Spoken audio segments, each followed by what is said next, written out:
Alrighty, welcome everyone. So what else is it? I'm just kidding. We're gonna include this. All right, what's up? Wait, just one more. Okay. Okay. What's going on, Those everyone? are cool mugs, man. I'm sorry. Go ahead. It's all good. Go ahead. That's all. It's all gonna be in there. What's going on, everyone? Welcome. My name is Alan Fernandez. I'm the SAB Concerts Executive, and what you're watching now is a special Q&A that we are having with the great and awesome Ben Rector. Ben Rector, thank you so much for joining us. And keep up the tabs on these interviews. We'll be having great interviews with great artists that come to Messiah. So let's just go ahead and get started with this. Let's do it. So our first question, or my first question for you, really, I gotta memorize these more. We can cut that out too. Alrighty. So, could you talk a little bit about the? Damn, I just realized I forgot the album name. Walking in Between. You got it. The Walk in Between. That's it. That's it. The Walk in Between. Walk in Between. There we go. Nailed it. There we go. So, could you talk a little bit about the Walk in Between? Just kind of what was the idea behind it? Why was it called the Walk in Between? What were you trying to aim for with that album? Sure. So, naming albums is always weird because you want to find, I'm always a little too afraid to just like name an album something totally different than there's like a lyric on the record. So I wrote up the lyrics, looked through, and that lyric is from a song called "I Like You," and it's an excerpt from this part of the song that says, "Life is not the mountaintops, it's the walking in between."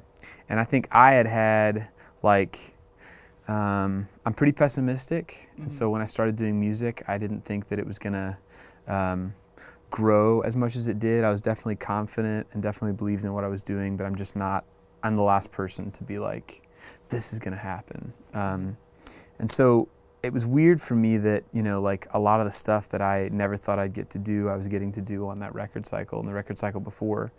And in a weird way, having a little bit of success was really hard because it was a big letdown for me. Like, venues that I didn't think I'd get to play. We got to play in a venue in Nashville called the Ryman, which is a bunch of history. And so the show sold out kind of a long time in advance, and we all couldn't believe it. And then, the night after that show, I was just like, that's it. And then I think I kind of saw that, like, any amount of success was always going to be like, that was going to be the theme. It was like, okay, like what if we played Bridgestone next? It's like, then I'd probably feel the same way. Right. And so during that album, during writing it, I was feeling a lot of those things. And it was a really weird place for me to be because it felt like I should have been, the happiest. I was getting to do what I loved and starting to have people connect to it. And instead of being really fulfilled by that, I was just like, oh, this is it. And I know that's probably sounds like silly or like, oh man, yeah, it's so hard, stuff going okay. But, it really was a weird time for me. And so writing that album, that was a big theme for me, was kind of trying to learn how to find contentment in where I was and kind of like the present instead of always looking forward. Mm-hmm. Awesome. Yeah, man. And so what were some of the inspirations you had going into the album, whether musically or lyrically? Yeah. What were some things that were really inspiring you on the direction with the album? I think musically, man, let me think.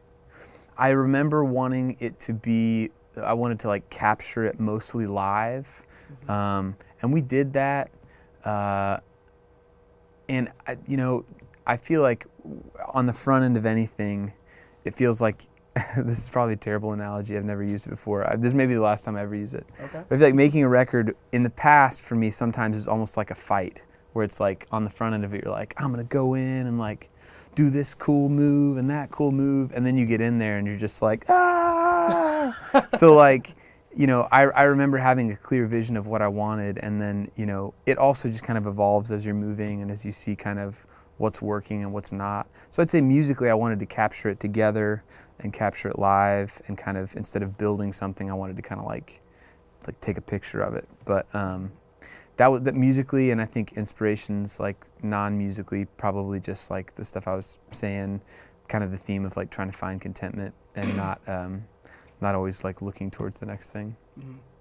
Cool. Yeah, man. And so what song or collection of songs, you want to go into that as well, have your fans connected to the most, whether it be straight from just seeing what they listening to on their own time, as well as live? What are just some of those songs that fans just ask you for and beg for it from you?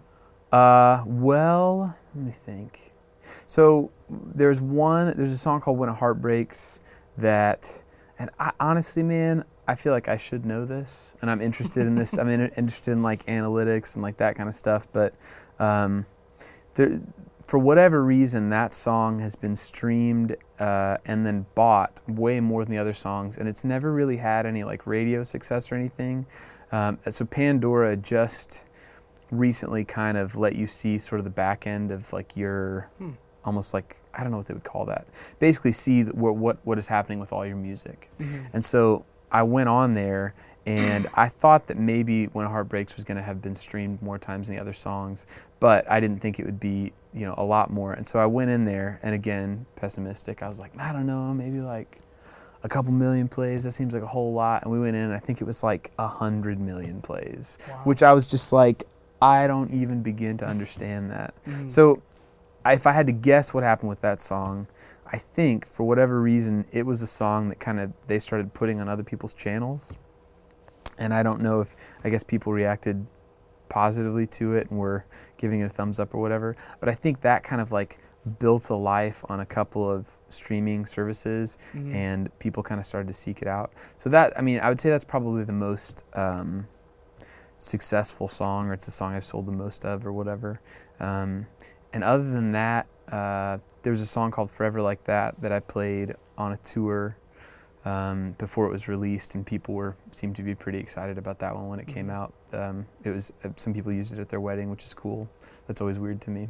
Yeah, actually, I remember hearing when we announced that you were coming here, alumni who's a DJ and a promoter in Philly, he contacted me saying, "Can you ask him to play that one song everyone plays at their wedding?" That's awesome. Yeah, it is. Music is weird in a lot of ways, but weird to me because like you're not around when people are taking in your work, and so it is strange to me that like, and incredible that like people have allowed that to be a part of like their life in a small way. That's a big deal to dance to something at your wedding. It's just ridiculous to me. It's like, I don't even know you people. Like my mom didn't ask you to play this. You just wanted to play it. That's crazy. So that's great. Yeah. And so with that, great segue, what have been some of your favorite moments as a musician, whether you get to see from the outside or you got to see live and in shows? Just what have been some of the most awesome moments you've had? That is a great question. Let me think about this. So on the last tour, or 2 tours ago, we played in Atlanta at a venue called the Tabernacle, and it's one of my favorite venues. It's awesome. So we wear in-ear monitors, which is like, for those of you out there that don't know what they are, they're like custom headphones that like fit into your ears so you can't hear anything else but what's going on. And so on that tour, we walked out to this, like, it was just like a synth loop. It was like bum, bum, bum, bum, bum, bum, bum, over and over. And so usually what we would do, we'd start that and the lights would come up and we'd walk out. And so there's a bunch of people at that show.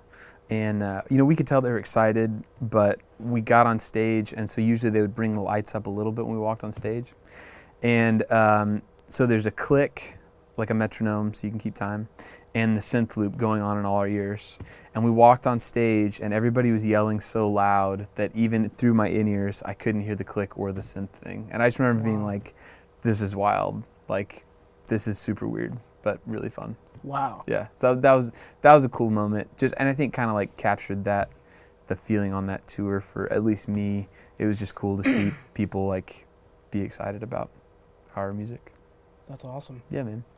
And as far as, just researching your name, you're pretty well known not only for your great live performances and great musical composition, but your songwriting as well. Thank you. That pretty revered song lyrics. So for you, we here at MSI, we love to ask artists and see what their creative process is like. Yeah. So for you, what does that look like for you? Songwriting or putting the music to the lyrics that you have? Sure. What does that process look like for you a little bit? Honestly, I would say, I think I used to, I feel like the longer I do this, the more I am humbled by it. It's just, anytime I feel like I start to like get an idea of like, or anytime I feel any sort of like, okay, I think I've like started to get in the zone here, I have to become a student of it again, which is, for me, it is it's really rewarding to do something challenging.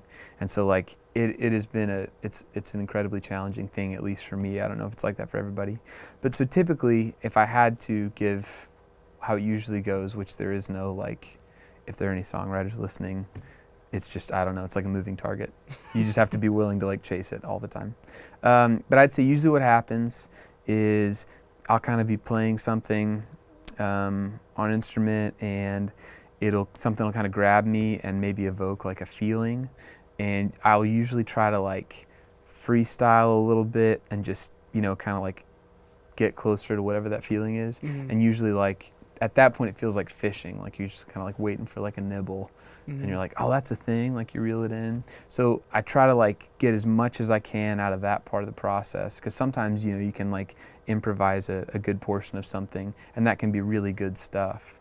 And so I chase that as far as I can, and then usually I'll start to hone in a little more like on like the craft part. Like I'll start to really like dive into like tightening the lyrics up and seeing what the structure needs to be. And then man, it's just like, then it can be a little bit of a grind of just like really staying plugged in and trying to make it as great as it can be. And that part is, I mean, that's a challenge. I don't know if it's easy for some people or hard for everybody, but it's definitely hard for me. And that's just kind of like trying to be persistent and trying to be like diligent about that. Right. I mean, it's interesting to hear you say that, because I mean, another thing that pops up when people look up your name is that you won the John Lennon songwriting contest. Yeah. And according to our math, which hopefully we were good at it, you were 19 when you won that. Yeah. And you're still considered the youngest winner in the pop category. Yeah. So, which is just insane. When we Great were research, by the way. I'm impressed. Well, thank you. Yeah. But yeah, it's just crazy to see that. And so to hear you say that it's a moving target, just to kind of win something like that, it seems like you would have to plan a little bit or be a little strategic on that. So, I mean, well, first off, how was it for you winning that? Because that's just amazing. And secondly, what moved you? Because you were 19 at this time, and we have a lot of people here, 19 to 21, who are aspiring songwriters, and that was a big move and just a big victory and a big success for you. Totally. So what moved you at 19 to just be like, you know what, I'm gonna go for it? Let's see what Yeah. happens. Well, maybe just being naive. I don't know. No. So I started writing songs in high school. I was in a band, and then man, when I got in college, I just couldn't get enough of that. Like I was forever skipping class and staying up late to like, I was like stealing time from other things to write songs. I loved it, and still do. But that was a really like sweet time for me, because it was just like, yeah, it was such a great time. So as far as like what made me like want to write, or what made me kind of at 19 want to do that, it was just like, that was what I loved, and that was it. It definitely felt like work, and that it wasn't easy, but I was never like making myself do that. It's like what I wanted to do. So I was doing that all the time. And then what made me apply for that contest, I have no idea. Maybe I just like looked that up, which I feel embarrassed about, that I was like, I'm gonna enter a competition. It's ridiculous. But I don't really know what moved me to do that, and I don't know if I thought I was going to win, but I definitely should not have thought I was going to win. But when they called and told me, I was like, are you serious? But that's awesome. It's such a great question. You guys dug deep. That's awesome. Oh, well, thank you. Yeah, Appreciate man. that. Yeah. So as of right now, who are just some musicians and artists you're really listening to and are really digging, whether just from lyrical content, musical content, just who are you listening to right now? All right.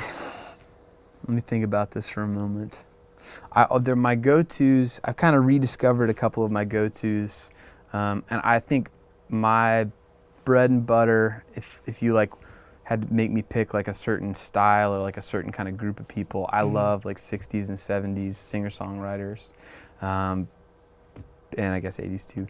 But like Billy Joel, James Taylor, all the Beatles stuff, Randy Newman, that kind of stuff. So I've rediscovered, I started reading Billy Joel's biography, and it's interesting to like read that, and they kind of like go chronologically about him making his albums and his life. And so I hadn't listened to him in a while, so I've really been digging back into that lately. So those are kind of like my go-tos. But as far as just like new music, I will unabashedly say people would consider this a guilty pleasure. I don't think anything should be guilty.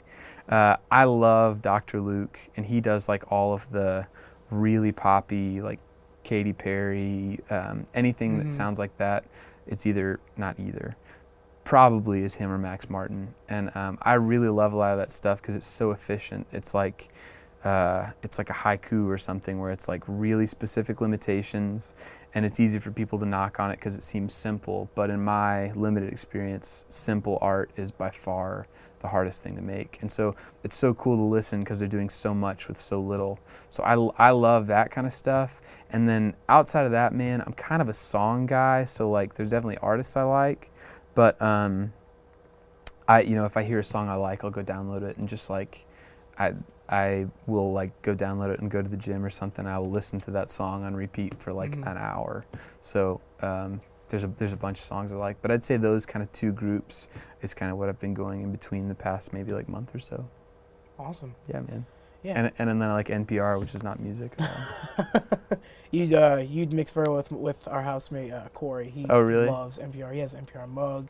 Pretty sure he has an NPR poster too. Is he here? He's not here. No, probably. he's not. He had to go to New York for a school trip. Well, not unfortunately because he enjoys it. Yeah. But he told us, he's like, I double booked myself. I'm missing Ben. Well, So, tell him if you'd ever like to. I'd love to talk about like This American Life or anything like that with him. Love I that. will. If he was here, I'd talk about it right now, but you can't. we'll let him know. Okay. And something that's happening that's super exciting for you is that a little bit of ways after the show, you're going on tour with Need to Breathe for their Los Compadres tour. Need to Breathe was here 2 fall semesters ago, so Cool. super exciting to see you guys get together and do that. So how did that, if you can share, how did that come about? How did you get invited to do that, or what led to that? And how excited are you? Because they're just a great group. Totally, man. So basically, I toured with them maybe like 3 years ago, and then since then, I've just kind of been touring on my own. And so Bear called me, and basically the idea, so it's the first leg is them, me, Drew Holcomb, and then Colony House. And so Bear and Drew and I all played on, there's these like music cruises that this company does. So we were all three, and some other friends of ours were on one of those. And one night we were like, what if we did a tour where it was just like a few guys and we just like played golf every day? And then this is so lame. Everybody probably thinks musicians are like, let's jam. We're just like, let's play golf. It was like, what if we did a tour where we could play golf every day? And it was like, that would be awesome. And so, we didn't talk about that again for a while, but then it kind of came up. And the idea is that, with all 4 bands together, we'll be able to, hopefully play to a whole bunch of people more than any of us could alone. And it kind of came at a great time for me because I'm just about to release a record, but wouldn't be doing a tour this spring probably because the record will come out in the summer. So they asked me about it, and it is rare that like that many people that are that good of friends go on tour together. So I think we're all just excited to like, obviously play, but we're excited to just hang out. Both pretty much all the Need to Breathe guys, and then Drew and I all like sports a lot, and we're pretty competitive. And so like when I was on tour with them, we would do the dumbest things. Like we just like got a football and had like a punt pass kick competition. And then we'd have like foot races and like all sorts of dumb stuff like that. So, and Drew and I are the same way. So I think honestly we're just excited to hang out because it's rare that you get to do that. That's awesome. Yeah, man. That's really cool. Yeah. Well, thank you so much for doing this Q&A, man. It was a great pleasure. Absolutely. Great questions. Great job, man. Thank you so much. Appreciate that. Dude. And thank you guys so much for tuning in. Be on the lookout. Please follow Ben. Check his music out. Has some new stuff coming out soon. Be looking for that. Please stay tuned to us. This was brought to you by the Student Activities Board in collaboration with The Pulse. Check them out as well. They have some great stuff. Thank you so much. Look out for our next Q&A and enjoy the rest of your day.